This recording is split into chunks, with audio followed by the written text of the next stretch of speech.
11। चलिए अब हम अपनी कहानी के आगे बढ़ते हैं। हमारी कहानी का नाम है ईदगाह। इस कहानी की व्याख्या कर रही हूँ मैं, आपको समझा रही हूँ। तो अब हम अपनी कहानी के आगे बढ़ेंगे। बड़ी बड़ी इमारतें आने लगी तो बच्चे जो हैं वो ईदगाह मेले को देखने जा रहे हैं। अब वो सड़क के किनारे पहुंच चुके हैं, शहर के किनारे पहुंच चुके हैं, जहां बड़ी बड़ी इमारतें, बिल्डिंग्स देख रहे हैं। यह अदालत है, यह कॉलेज है, यह क्लब घर है। इतने बड़े कॉलेज में कितने लड़के पढ़ते होंगे? सब लड़के नहीं हैं जी, बड़े बड़े आदमी हैं। सच, उनकी बड़ी बड़ी मूछें हैं। इतने बड़े हो गए हैं, अभी तक पढ़ने जाते हैं। न जाने कब तक पढ़ेंगे और क्या करेंगे इतना पढ़कर।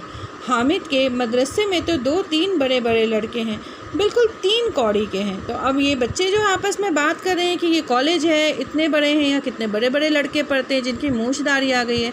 फिर हामिद कहता है हमारे मदरसे में जो एक उर्दू सीखने का स्थान है जहाँ पे बच्चों को पढ़ाया जाता है, छोटा सा स्कूल जैसा होता है, तो वहाँ पे बस 2-3 लड़के पढ़ते हैं, बिल्कुल 3 कौड़ी के, मतलब बहुत तेज नहीं है। रोज़ मार खाते हैं, काम से भी जी चुड़ाने वाले हैं। इस जगह भी उसी तरह के लोग होंगे क्या? क्लब घर में जादू होता है, सुना है यहाँ मुर्दे की खोपड़ियाँ दौड़ती हैं और बड़े बड़े तमाशे होते। तो क्लब घर में जहाँ डीजे वगैरह की लाइट जलती है, वहाँ पे जैसे डांसिंग पोजीशंस होते हैं, तो उन्हें लगता है कि खोपड़ियाँ दौड़ती हैं। ठीक है, तो लाइट्स जिस तरह से पड़ते हैं वहाँ पे डरावने डरावने गाने और ये होते हैं ना, बच्चे उनको देख करके सोचते हैं कि यहाँ भूत प्रेत डांस कर रहे हैं। बड़े बड़े तमाशे होते हैं पर किसी को अंदर नहीं जाने देते। और यहाँ शाम को साहब लोग खेलते हैं, बड़े बड़े आदमी खेलते हैं, मूछो दाढ़ी वाले, और मेमे भी खेलती हैं। सच, हमारी अम्मा को वह दे दो, क्या नाम है, बैट, तो उसे पकड़ ही ना सके, घुमाते ही लुढ़क जाए। तो अब वो वहाँ पे जो बड़े बड़े आदमी लोग, बड़े बड़ी औरतें जो होती हैं मेम, वो खेलती हैं, उस बारे में बात कर रहे हैं। बच्चे कह रहे हैं कि अगर हमारी माँ ने बैट पकड़ लिया तो वो तो कुछ भी नहीं कर पाएंगी। महमूद ने कहा हमारी अम्मी जान का तो हाथ कांपने लगेगा, अल्लाह कसम।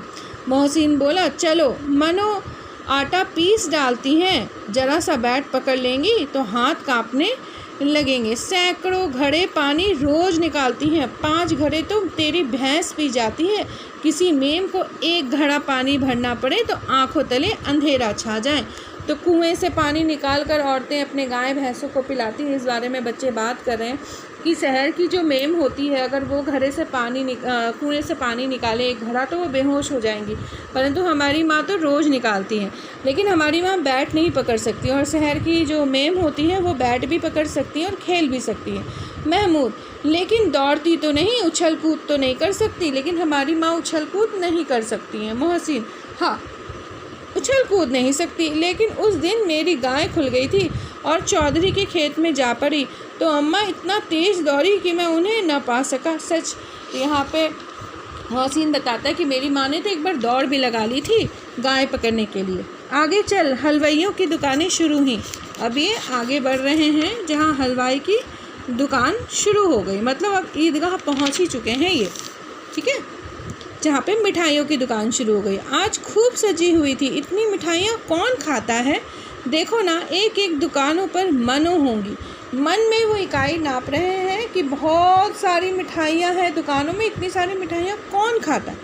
सुना है रात को जिन्नात आकर ख़रीद ले जाते। तो बच्चों की बातें बच्चे जैसी, भूत प्रेत आकर मिठाइयाँ ख़रीद कर ले जाते हैं। अम्मा कहते हैं कि आधी रात को एक आदमी हर दुकान पर जाता है और जितना माल बेचा है वह तुलवा लेता है और सचमुच के रुपए देता है, बिल्कुल ऐसे ही रुपए। तो इतने में एक बालक कहता है कि नहीं, मेरे पिताजी कहते हैं कि कोई एक आदमी आता है, बची हुई मिठाइयाँ खरीद कर ले जाता है। हामिद को यकीन नहीं आया, ऐसे रुपए जिन्नात को कहाँ से मिल जाएंगे? मोहसिन ने कहा जिन्नात को रुपए की क्या कमी, जिस खजाने में चाहे चले जाए, लोहे के दरवाजे तक उन्हें रोक नहीं सकते जनाब। आप हैं किस फेर में? हीरे जवाहरात तक उनके पास रहते हैं, जिससे खुश हो गए उसे टोकड़ों जवाहरात दे दिए, अभी यहीं बैठे हैं, 5 मिनट में कलकत्ता पहुंच जाए। तो बच्चे भूत प्रेत की बात कर रहे हैं कि भूत प्रेत को पैसों की क्या कमी है, उनके पास बहुत सारे पैसे होते हैं, वो कहीं भी जा सकते हैं, सारे खजाने उनके हाथ में होते, वो जब चाहे तब पैसे किसी को दे दें, जब चाहे पैसे किसी से ले ले। तो वो भूत प्रेत की बातें करते हुए बच्चे जो हैं अब मेले में आगे बढ़ रहे हैं। ईदगाह गए हैं ये ईद मनाने के लिए। हामिद को यकीन नहीं आया, हामिद ने फिर पूछा, जिन्नात बहुत बड़े बड़े होते होंगे मोहसिन, एक एक आसमान के बराबर होता है। जी, ज़मीन पर खड़ा हो जाए तो उसका सिर आसमान से जा लगे, मगर चाहे तो एक लोटे में घुस जाए। मोहसिन बताता है कि जिन्नात चाहे तो आसमान जितने बड़े हो जाए, चाहे तो लोटे जितने। उनका कोई अपना अस्तित्व नहीं होता, उनकी कोई नाप नहीं होती। हामिद, लोग उन्हें कैसे खुश करते होंगे, कोई मुझे वह मंत्र बता दे तो एक जिन को मैं भी खुश कर लूँ। मोहसिन कहता, अगर मुझे पता हो कि जिन्नात को कैसे हामिद कहता है कि लोग कैसे उन्हें खुश करते हैं, मुझे अगर मंत्र पता हो तो मैं भी उन्हें खुश कर लूँगा। मोहसिन, अब या तो मैं भी नहीं जानता, लेकिन चौधरी साहब के काबू में बहुत से जिन्नात हैं। कोई चीज़ चोरी हो जाए, चौधरी साहब उसका पता लगा देंगे और चोर का नाम भी बता देंगे। जुमरात का बछवा उस दिन खो गया था, 3 दिन हैरान हुए, कहीं न मिला। जब झक मारकर चौधरी के पास गए तो चौधरी ने तुरंत बता दिया, मवेशी खाने में है और वहीं मिला। जिन्नात आकर उन्हें सारे जहान की खबर दे जाते हैं। तब मोहसिन कहता है, ये तो मुझे नहीं पता किस मंत्र से वो खुश होते हैं, लेकिन हमारे गांव के जो चौधरी साहब हैं उनके पास बहुत से पैसे हैं और वो अच्छी तरह से जानते हैं कि जिन्नात को कैसे खुश किया जाता है, इसीलिए वो जिन्नात को खुश करना जानते हैं और जिन्नात को खुश करते हैं। और एक दिन जब हमारी किसी की गाय खो गई थी, उसका बछड़ा खो गया था, तो कहीं नहीं मिला 3 दिन तक।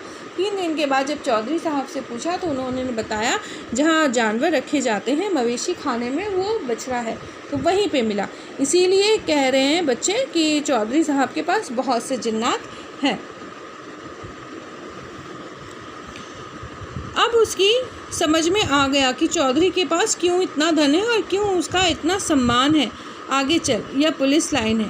तो अब बच्चों को ये समझ में आया कि चौधरी के साहब के पास में बहुत से पैसे इसीलिए क्योंकि उसके पास जिन्नात है, और जिन्नात यानी भूत प्रेत उसे पैसे लाकर देते होंगे। चलो आगे, यह पुलिस लाइन है। यही सब कांस्टेबल कवायद करते हैं। रैटन 5-4 रात को बेचारे घूम घूम कर पहरा देते हैं, नहीं चोरियां हो जाएं। अब आप आगे ये लोग पहुँचे पुलिस लाइन, जहाँ पे पुलिस कांस्टेबल वगैरह रहते हैं। तो ये बात करें आपस में कि यहीं पे पुलिस कांस्टेबल रहते हैं, यहीं पे फायरिंग वगैरह भी होती है और ये लोग रात भर घूमते हैं, इसलिए ताकि चोरी ना हो जाए। मोहसिन ने प्रतिवाद किया, ये कांस्टेबल पहरा देते हैं, तभी तुम बहुत जानते हो। अजी हजरत, यही चोरी कराते हैं, शहर के जितने चोर डाकू हैं सब इनसे मिले रहते हैं। रात को ये लोग चोरों से तो कहते हैं चोरी करो, और आप दूसरे मोहल्ले में जाकर जागते रहो पुकारते हैं। तो यहाँ पे एक बच्चे ने कहा कि अरे तुम्हें बहुत पता है, यही चोरी करवाते हैं, ये पुलिस वाले चोरों के साथ मिले हुए होते हैं, ये उनसे चोरी करवाते हैं, फिर पैसे लेते हैं। एक लाइन में कहते हैं तुम लोग चोरी करो, और दूसरी लाइन में दूसरी कॉलोनी में जाकर ये चिल्लाते हैं जागते रहो। तो पुलिस वाले जो होते हैं वो चोरों के साथ मिले हुए होते। तो बच्चों की बातें बच्चे की तरह है, उन्हें इतनी समझ नहीं है कि बड़े क्या करते हैं क्या नहीं करते, वो बच्चों की तरह बातें करते हुए जा रहे। जब ही इन लोगों के पास इतने रुपए आते हैं, मेरे मामू एक थाने में कांस्टेबल है, 20 रुपया महीना पाते हैं। उस समय 20 रुपये बहुत कीमत रखता था, लेकिन 50 रुपये घर भेजते हैं। अल्लाह कसम, मैंने एक बार पूछा था कि मामू इतने रुपए आप कहाँ से पाते? हंस कर कहने लगे, बेटा अल्लाह देता है। फिर आप ही बोले, हम लोग चाहें तो एक दिन में लाखों मार लाएं, हम तो इतना ही लाते हैं जिसमें अपनी बदनामी ना हो और नौकरी ना चली जाए। तो एक बार एक बच्चे ने बताया कि उसके मामा कांस्टेबल हैं और उनकी तनख्वाह है सिर्फ 20 रुपये, लेकिन वो अपने घर 50 रुपये भेजते हैं। तो बच्चे ने उनसे पूछा कि मामा आप कहाँ से लाए इतने पैसे? तो वो कहते हैं हम तो चाहे तो लाखों पैसे ले आए, परंतु हम इतने पैसे नहीं लाते, हम इतने ही लाते जिसमें हमारी नौकरी बची रहे और हमारा घर चल जाए। हामिद ने पूछा, यह लोग चोरी करवाते हैं और कोई इन्हें पकड़ता नहीं?